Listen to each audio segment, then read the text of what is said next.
better suit the story. Another question? Yep. If you could have dinner with one of your characters, who would it be and why? If she could have dinner with one of her characters, who would it be and why?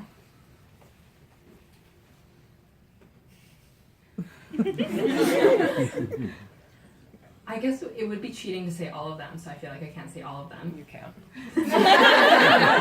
Thanks, Bree. Setting rules around questions now. I guess probably the grandmother, mostly because I would so love to spend more time with my own grandmother, who is very, very old and frail in Taiwan. She's so far away. And basically the grandmother in the book is my grandmother. I gave them the same name. I was hoping you'd say that because that's who I would pick too. Anyone else? Yes, Alyssa. start, yes. Hey. My question is, when and how did you first discover that writing was something that you really wanted to do? When and how did you first discover that writing was something you really wanted to do? So growing up, I did not get read to at bedtime. I got told a story that my dad would invent. My dad is an amazing storyteller, and he would invent a story on the spot, and I was a demanding child, so I'm retroactively very impressed by this. He would pick up my stuffed animals and like act out stories, and then at a certain point, there were like particular stories that I really latched onto and became like obsessed with, and he'd be like, okay, let's embellish together.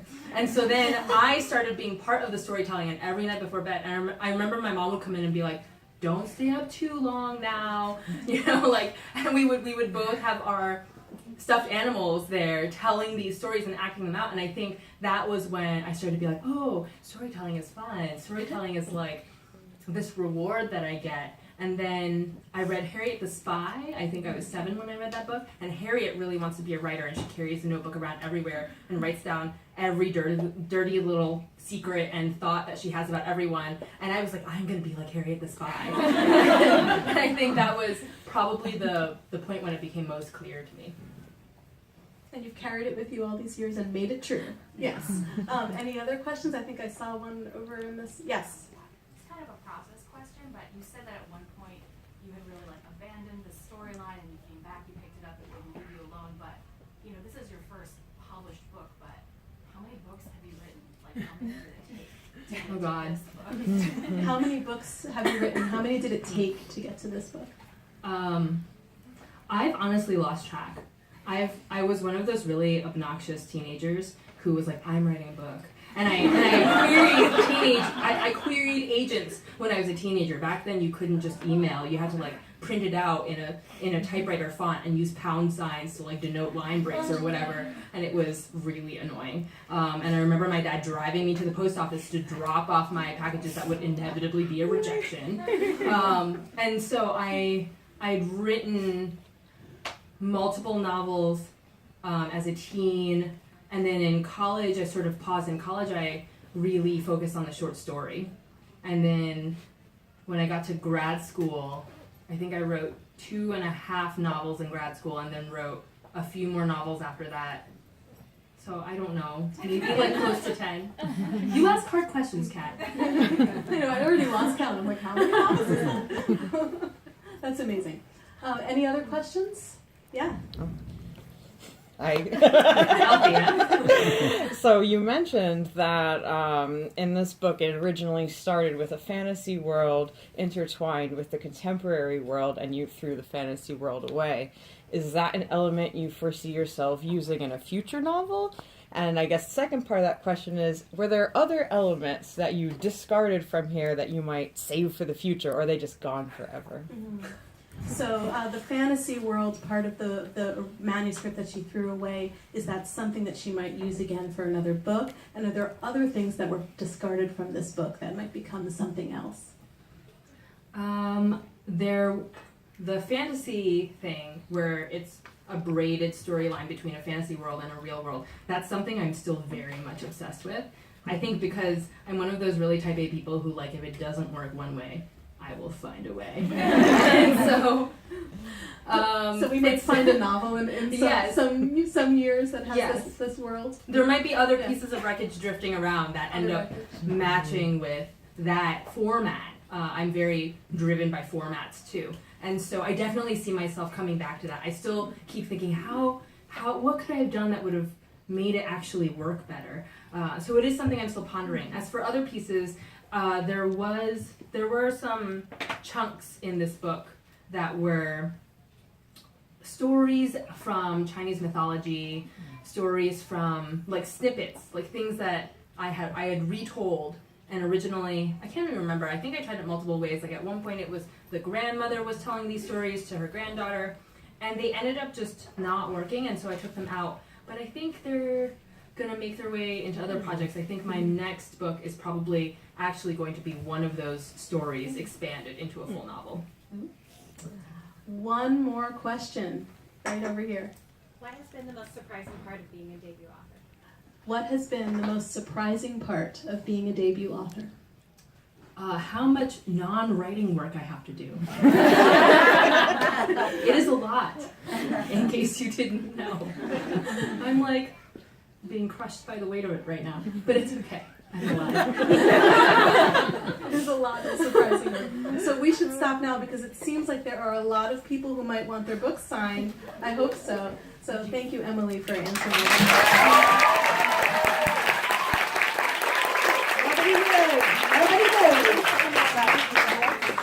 There are little Easter eggs hidden all over the floor. All over the store. She means store.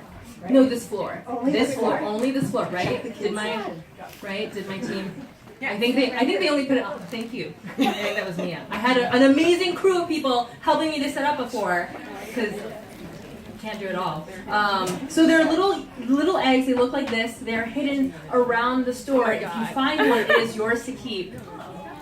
So, and please eat all the refreshments and stuff. So guys, what we're going to do is we're going to ask Emily to move over to this side of the table. Your signing line is going to start here, go that way, and curve into the children's section. Thanks, guys. Hey, Tavia!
She's a real author now. Wonderful. Oh, yeah.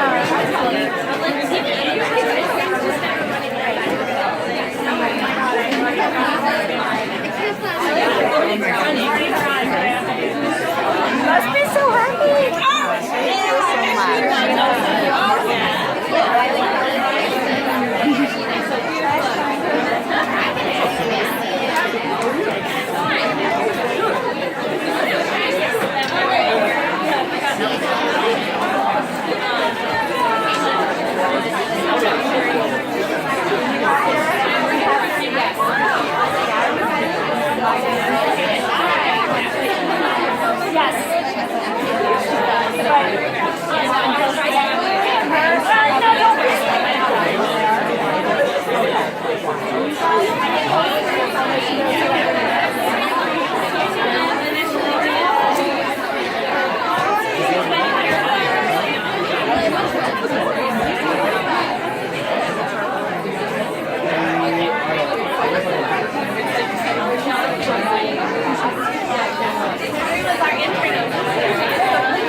Wait, stop.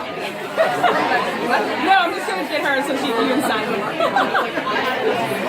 And she's like, Rachel, that's my thing.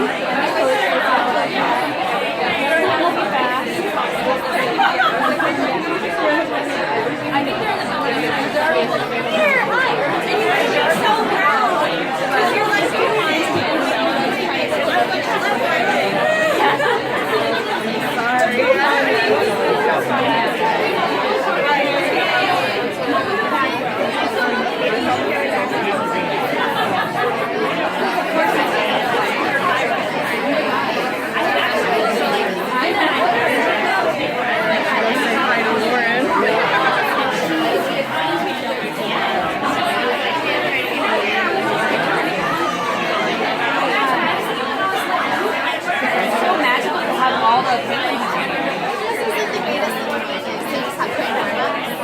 yeah, totally. That's exactly the strategy. Otherwise, I'll never see you guys.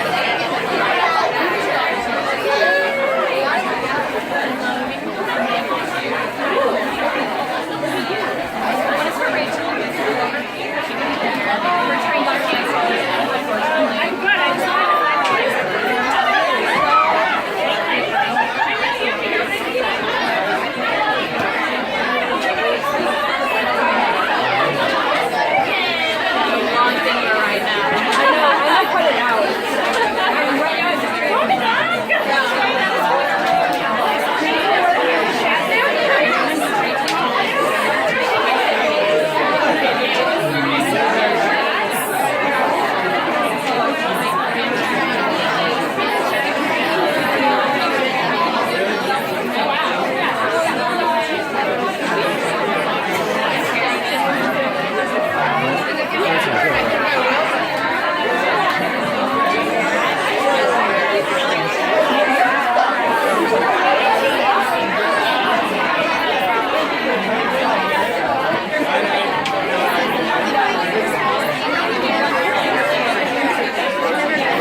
Hi, Emily.